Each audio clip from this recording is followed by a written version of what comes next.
Hi, I'm Mark Logan and welcome to the Photographer Academy, and today we're talking about a couple shoot in 30 shots. So today specifically this film is about trying to ensure that with limited time, with limited ideas, with limited kind of prop in, limited lighting, whether working in studio as we are today or on location, you get an idea of the kind of images that I would shoot within a kind of an hour kind of session, just to kind of maximize and give that kind of variety. So without delay, we're going to be looking at images, as I said, 30 images out of the whole shoot. So this could be just what we presented to the client, but obviously there would be more images for them to actually see, or be taken I should say, before I do my edit, to show them what you are going to see, as it were. So let's get into the images. So as I mentioned, what we're looking at is 30 images from the shoot. Let's have a quick look through and then we'll start to explore them.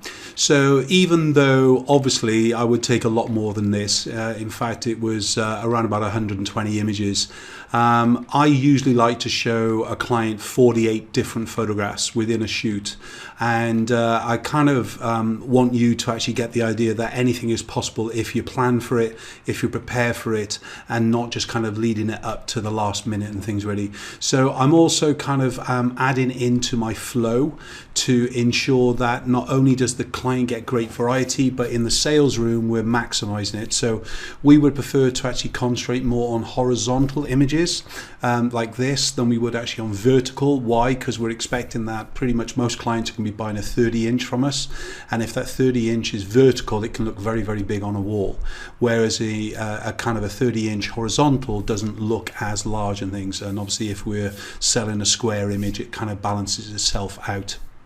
So let's explain the shoot to you first. The first thing that you should be aware of, that most of the time my core style is in a prime lens. It would be a shot on f4. My prime is either a 50, 85 or 100 lens, but I also do use the 70-200 lens in studio at times, not on this occasion. And if I was shooting bigger groups, I needed a wider angle lens, I'd use my 24-105, as it were. But as far as the background's concerned, I'm either going to be using a plain white wall, I'm either going to be using an old master background or a plain paper backdrop. I might be showing some of the floor because I'm shooting from high point down onto the subject, and I might even kind of blast out the background to actually have a high key effect. For me in the studio though, the plain white wall is my biggest kind of ally, and I'm going to be using that white wall probably more than anything else that you'll ever see me do. Why? Because I use it as a posing element and a part of the photograph, and not just to actually have a cheap white background, as it were. So let's start to explore the images. And obviously when we're talking about a couple, this is not a husband and wife, as you can, a brother and a sister, as you can tell, because of the animation, the closeness that they are together. So when we're doing couples, today specifically, I'm talking about a couple that are a couple rather than friends, business, or brother and sister. Okay, that would be kind of completely inappropriate with some of the posing that we're doing. So as far as the animation is concerned, I kind of try and pocket the man's hands as quick as I can, and then I'm trying to minimize the actual hands visible as much as I can as well. I'm usually why? Because they'll catch the light and they'll basically make it very, very bright within the scene, and your eye will go to it straight away. Plus they tend to be an ugly part of the body that most people don't like, so they'll have veining or scarring or marks or vein, something along that line anyway, especially as we get older in life. As far as the basic animation of the guy, I don't mind the guy turning into the light source or straight towards camera. As far as the woman is concerned, she usually turns her body away from the light source and she'll turn her head back towards the light source. That will give a lovely S-curve by design and a lovely sensuality before we do anything else. Lighting wise, I'm usually either going to be using a strip box as my main key light for this type of client. Not necessarily with grids on, just so I can actually turn it from a vertical light to a horizontal light to actually maximize the shoot. But I'll usually be using a separation light, as you can see here, in fact, running at the 10 to 11 o'clock position to give an accent and separation away from the dark wall or from an unlit white background as we're seeing. There are times as well that we're going to be using a reflector in front of the subject, bouncing back. There'll be at times where the light will move from, say, the 7 o'clock or 8 o'clock position right above the camera, so it's almost kind of pressing down to them. Depends on their figures, depends on their age, depends on the look, depends on the variety that I want to shoot as well. So once we've kind of got all that together, you understand the styling of my core, and as you'll see, most of it is black and white. So straight up and down image here, pocketed hands for the guy, looping the woman's hands around the actual guy itself. Obviously, if they can't reach, we basically just use the hand actually just onto his lower chest, or actually high on the tummy, or whatever it is, as long as it doesn't look like she's trying to nick his wallet. Obviously, they're very together, so she's basically nestled into the back leg, but she's a great looking figure, so I don't need to actually hide or disguise in any way. Hide or disguise means that I'm trying to actually accentuate the body or not accentuate the body. It goes without saying. My job as a portrait photographer, I believe, is to make the client better than they are in real life, because everybody looks in the mirror and goes, oh, I wish if, and so on, just go from there. As far as the lighting is concerned, then we're looking at to ensure that the light is dominant onto the female by design. And by the way, these images have had no post-production finish into them at all. All I've done for you is basically process it from the raw file into a JPEG file, taking out the color out of images that would normally be seen in black and white. However, there would still be more work done to the likes of their faces in a softening and a lightening as well, and we'll do that in a further kind of video. So as far as the light source, you can see it's coming in from the right hand side. It's round in its design, as you can see in the face. In fact, it's not round, but it's feathered, and in fact, because it's only so visible to the eye, it can actually look like it is a round light source. But this is a strip box in the horizontal position. As far as the light is coming in from the 4 to the 5 o'clock position, and then that's why the woman is turned away from the light source and she's turning her head back in. So that's the kind of the fundamental image. So this nestling in on the leg, releasing the grip of the arms. Then you can't see his hands are pocketed, but you can now tell that she's not hugging him as much as she did. I always try and do separation images as well, not probably at the beginning of the shoot, but this just makes it very, very quick for me to actually flow between photographs. So because she was at the back of the animation, I can just get her to step one full step backwards about 2 feet away, and then instantly she's out of the main light source and will naturally start to look a little bit darker by design. But the last thing I wanted to do is look at the camera position. She's got to either look down to the floor or look off to the side, otherwise it could look like there's a light hasn't gone off. This is particularly an image out of focus background, i.e. her, unlit background, i.e. her, and an uninterested background, in other words, she's not looking at me.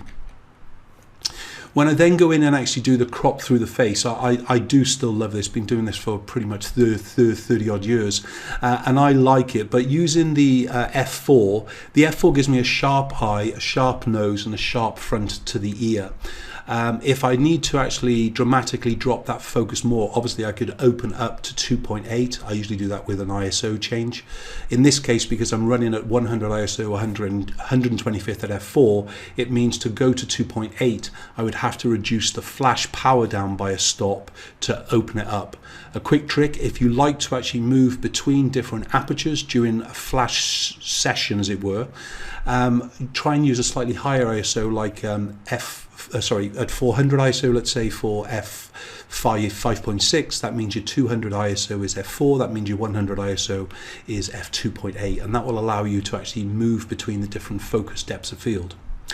The split focus I'm a fan of. Doesn't always sell very big, but it's great in the album quality. And again, this one light technique, we're in minutes of beginning the shoot. It's not as if I'm in a rush, but I just like to work at a pace, as I'm sure you tell by the way that I talk as well. Swapping takes a little bit more time, so from the person that was in the background to now come to the foreground, that takes obviously just a little bit of work. But straight away, woman's body turned away from the light source, turning the head back towards, and just really kind of to minimize just going through it. You can see that he is not as far back in the light as she was in the original photograph. He's closer, that's why he's illuminated more. If he is illuminated more, I can get him to look towards me, as long as the focus does look completely out of focus and not just off sharp. When we look at this image, we can see the hand hide, so we've still pocketed his hands. The hand hide for her, so if in doubt, get rid of hands, and then you know there's no distraction. By design, we usually try and turn that body off center, so in other words, never kind of having the torso straight. This is a little bit straight on for me, and I would actually turn her body in a clockwise direction just a little bit more, because for me it is just too wide in the hip and too wide in the shoulder. So again, just if we haven't posed from the feet, it means it gives the client an opportunity to kind of almost balance back, to twist back. So if I've asked them to twist away from camera position, they might not have done it with the feet originally. That's why we got that natural twist coming back towards the camera. Of course, once she's in place, he can walk straight back into shots straight away, and we're straight back into both the subjects being lit. We've still got the same intensity of light on the white background. If I need to lighten the background a little bit, I can get them to step backwards towards the wall, and by doing that I can also move my studio flash in the same amount of distance, and by doing that obviously more light is catching the white wall, and hence it's going to be a brighter and lighter look and feel. So body for the woman away from the light, guys okay in the torso straight on to me, but remember to turn the woman's head back towards the light source. So here you're seeing that exact shot where I was on about to you, where we've moved them closer to the actual wall itself. If you didn't want to kind of adjust the power settings and so on, because we're further away from them, we could get away with a shallower depth of field like f2.8. Or if you were shooting at 5.6, you could open up to f4. So in other words, if you think about a full step is a stop, so as you walk towards in a full step of your feet, as it were, or walk away, it equals around about a stop in exposure, and you can use that as a kind of a quick flow. So in other words, if they were 5.6 when they were in the correct position where the studio flash was, where you're all metered from, and they've stepped one big step away from us, that would equal one stop. I can straight away change from f4 to f2.8, or if my working aperture had been f5.6, I can now drop down to f4, and then straight away we've created that similar kind of exposure. For me, I would tend to actually move the light closer to the subject to keep to style, brand style. So with the subjects against the wall now, and the strip box being turned to the vertical position instead of the horizontal, you can see that we're minimizing the amount of light spilling onto the woman.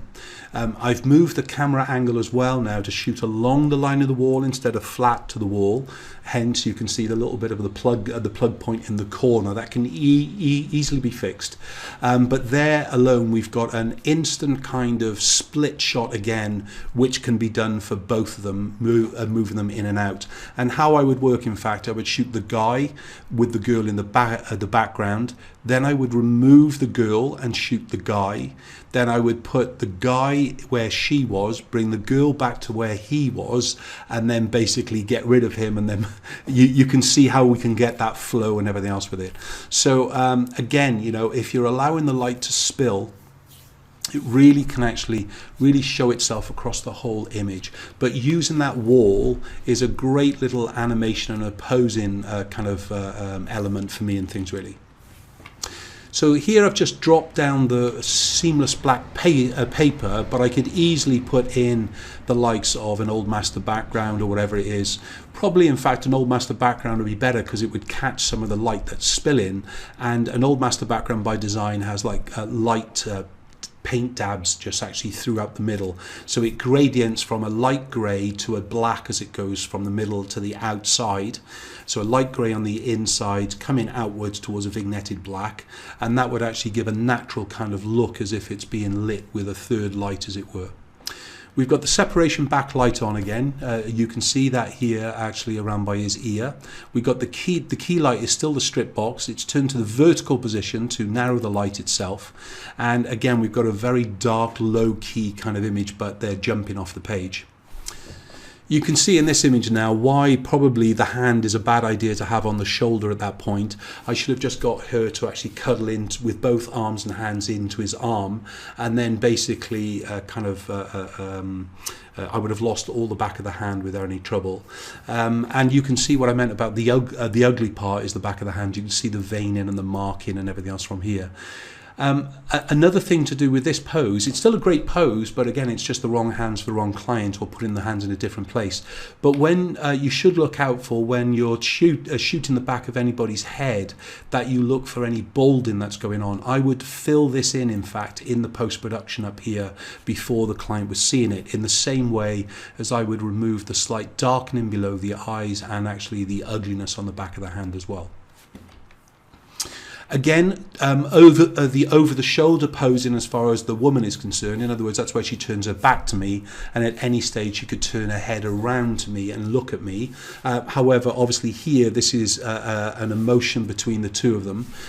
For me, the hands are beginning to actually add a bit of a distraction within the whole image. They would need to be darkened down and basically or eliminated with a crop. And don't be afraid of kind of a long skinny crop as long as you sell a product that would fit.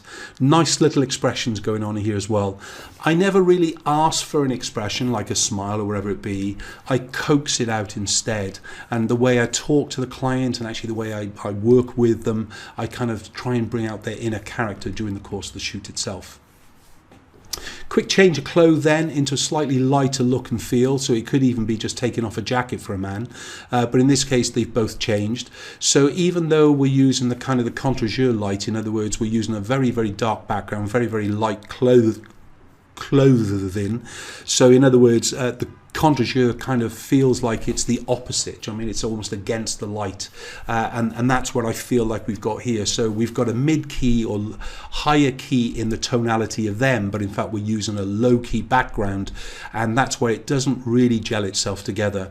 They're a great looking couple with great body shapes, so I don't really have to worry about kind of bulking them out, which this with a fat guy or fat woman like me or fat guy obviously like me, you wouldn't want to photograph me in a light shirt against a black background, because that would make me look even heavier and heavier and things. So when we start to actually take away the black paper once more and we start to reveal that white wall, all of a sudden the tones within the shirt and the dress now start to actually fit themselves together. We got some real animation going on here, some real emotion going on within the couple as well, and I think it really works well. Probably one of my favorite images, even though it's one of the simplest images. I like to shoot from a ladder down onto the subjects. I first began to do this actually at weddings when I was photographing from high point of verandas or windows looking down onto the couple below. Whether I was using off-camera flash or the natural light or whatever, I really like the way that it forces it down. Here in studio, when I can stand on the steps and shoot down on a couple, it kind of naturally has this big drop off of focus. I've kind of changed it down to 2.5 in aperture now. That's very close in not being sharp, in fact, across both faces. You do have to think about the plane of X of actually how they all marry themselves together. I'm very close. In fact, I bet if we look at him, he's sharp, which he pretty much is, but we look at her and she's off. There you go. So that's why you should use f4. I like this, as I said, and I don't even mind this in the kind of the color images. Brand style by design is black and white, but I do actually allow some or a few color images if it suits during the shoot. I'm still shooting from the ladder down, in fact, and what you're seeing in the background is actually the floor of the studio, so it's nothing to do with a new background or whatever it would be and things really. And I've kind of begun to actually do this kind of mustache hair from the woman. I even do it with sisters and brothers if their hair is long enough, and it's just something that is fun. They remember me for it. It doesn't actually sell at all. It just goes into an album. I think out of the 100 times I must have shot this, it's only ever been bought once as a small little image, but it's still a part of my session flow. So back to the white wall, you can see, in fact, this isn't quite the image. There's no animation in the guy. He needs to move his feet away from the wall more, and then he can lean on to it. But by swapping now to the 24 to 70 lens, or 24 to 105, whatever it is, I know it's a 24 to 70 because it's got a 2.8 aperture, or it'd be a 50 mil. But here I've put the light now at the 2 o'clock position, and now it's a bigger soft box. It's allowing the light to spread and light across the whole wall. And this is where we've almost got, I won't say a silhouette, but it's a dark shadowing area on the side here, because there's no real lighting going on except for the reflected off the actual wall itself. So again, small space can be created quite big. You might even have to just extend the wall size to give the subject some scale. I do like a chair rather than a stool or a prop, but I'll take whatever I can. I've got posing tubs, posing stools, posing blocks, and these chairs. This is just a simple kind of white IKEA chair. I love it. It fits one without any trouble. It's also got these very high sides, so it's good for a kind of a posing element to put the secondary subject kind of just sitting on the side or leaning on the back. Once more, separating them away from each other. In a couple shoot, obviously I'm not looking just to sell the couple image big on the wall. I'm looking to sell multiple wall images. So the more variety that I do, the better it's going to be for me. And these 30 images I'm showing you, of course, are just a starting guide of what you could add into a shoot. So again, separating off, one light for him, one light to actually light the background. You can see they're coming on from alternative directions. Then just the big light source, bigger softbox now, or I could be using 2 strip boxes, one to light her and one to light him, and again just blowing out the background fully. Bringing them back together again, so he hasn't pocketed his hands at all. They're kind of just dropped down. They are bending everything though, so there is the expression, if it bends, you bend it. That means an elbow, a wrist, a hand, a finger, a finger joint, a hip, a knee, an ankle. Everything kind of bends, and that includes him pulling her in by the nape of the back actually into his hip, bends her in that way as well. I like this shot. I mentioned it on another couple's film. In fact, really, I saw this on Pinterest many years ago. But in fact, I use it more in boudoir couple shoots than I do actually as a portrait. But again, it's kind of a quick one to do. In this case, the only light is actually a spotlight going onto her with no light going onto him at all. Then with the same lighting in place, I can sit her down, make her the powerful element, then actually just get him kind of leaning on the wall. Just kind of cropping him out of the shot with just a slight crossing of the legs and crossing of the hands and arms. Shooting then, making her dominant, as you can see here, from the lower angle, kind of shooting up towards him. Remember to always show as much neck as you can. That avoids the double chins. Sitting him back down actually then on the chair, we can get her to fully lean around and kind of have a cuddle in. Then back into the stood pose, leaning in, this lovely softness, and just by that little gentle kind of lean of the head onto the shoulder brings that all kind of emotion of the session back together, and just in simple white shirts. And then finally a slightly closer up version of both a shot of her looking at me and then a shot of him looking at me. Obviously I can't do both looking at me based on 3.5. I'd need to increase my aperture before anything else. So I hope that 30 shot session gives you some ideas on how you can adjust your flow or add in just a few images to ideas into your next session, and it could help you make bigger sales and a happier client as well as a happier bank balance. See you on the next one. Bye bye.